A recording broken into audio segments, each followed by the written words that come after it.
Whenever I've heard the Prophet ﷺ saying that do the opposite of what Jews and Christians do, I've taken this to be a must, a fard on us. So I was just confused about a hadith where he said that dye your hair because they don't do this.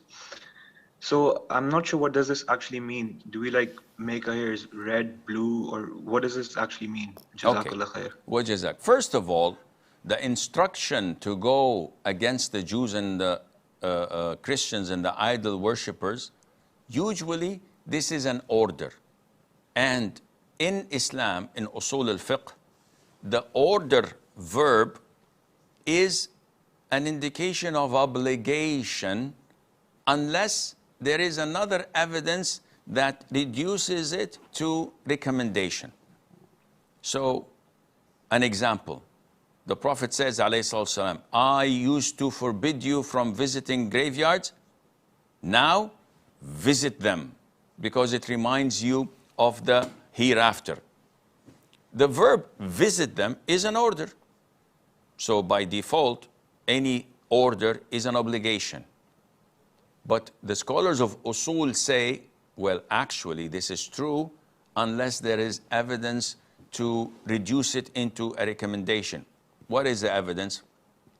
The evidence is any order that comes after a restriction, this restores it to the case it was before the restriction.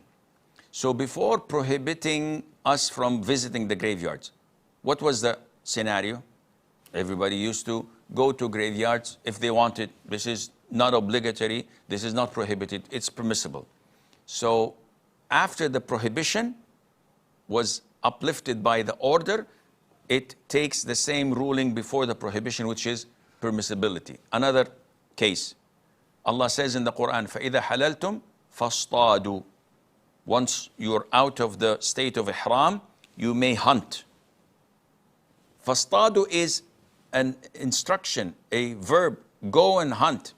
So does this mean when I clip my hair or shave my hair after ihram, I take my shotgun or my rifle and go and look for a game to shoot? No. Because before ihram, which is a prohibition for hunting, what was the ruling? Hunting is permissible. It's not neither obligatory nor recommended. It's just permissible. In this case, it goes back to the same status. Now, coming back to your question. The Prophet says, alayhi salatu wassalam, go against the Jews and the Christian idol worshippers, grow your beard, honor your beard, let go of your beard. Any hadith reducing this to recommendation? Nope.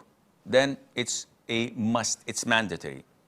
Okay, the Prophet said, go against the Jews and the Christians and dye your white hair, for they do not dye. Okay, this is an order. Any hadith reducing it? The answer is yes. One, the Prophet himself had white hairs, he did not dye.